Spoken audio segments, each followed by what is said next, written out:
And it's time now to get to the business news with Nicholas Poynton, who's joined me in the studio.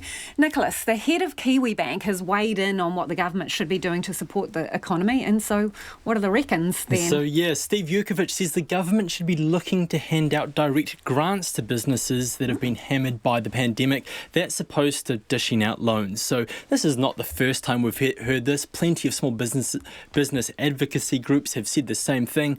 But this is the first time we've had the head of a major bank come out and call for such action.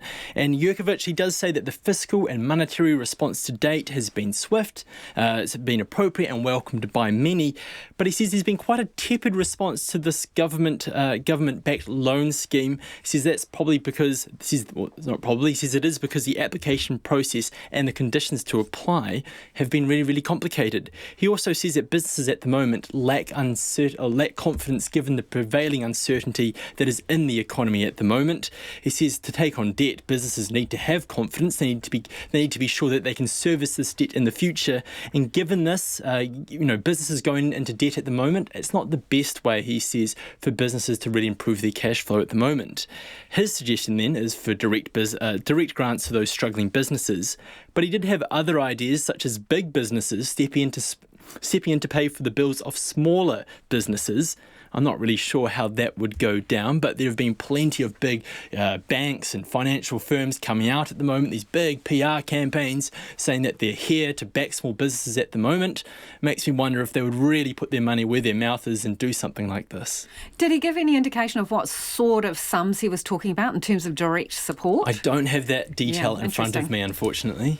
Okay, well, what you do have is some data, new data, that shows manufacturing and construction are the big revenue winners on this side of lockdown. Yeah, sure. So, new figures out from the software accounting firm Xero. They specialise in getting this software out to small businesses, and it shows year-on-year revenue across the board was up nearly 3.5%. But those small businesses in the manufacturing sector, they had the most significant jump. That was up by about 11%.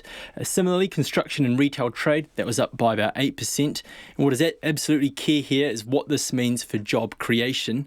And according to Xero's Craig Hudson, he says the number of people employed by small businesses is only 1.8% lower than pre-COVID levels. That's a 1.1% on the previous month. And job creation in the private sector, that is absolutely paramount at the moment. Yesterday we had this big outlook report from the ANZ Bank, and it was sort of in line with what we were hearing from Kiwibank, what I was talking about before. And it's really talked up that need for continual support for the private sector to continue to hire and invest, because there is going to be a point when this big injection of fiscal stimulus from the government is going to have to tail off, but the private sector needs to be able to pick up the reins when that time comes. And one of the recommendations ANZ made was for the government to actually consider cutting the tax rate for lower income earners rather than actually increasing the minimum wage. They say it will have the same desired effect, that is income in the back pockets of low income earners, but without actually hurting businesses who are really struggling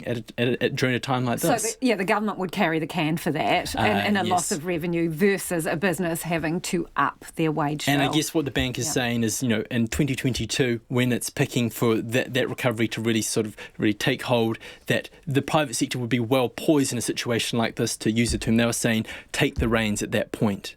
Interesting. And what was going on in the markets today? Yeah, so the NZX Top 50 had a bit of a feeble attempt at clawing back some of yesterday's loss when it had its worst day in 6 weeks, as it closed down about 218 points. It closed up today by about 12 points. That's 0.1% to 12,265.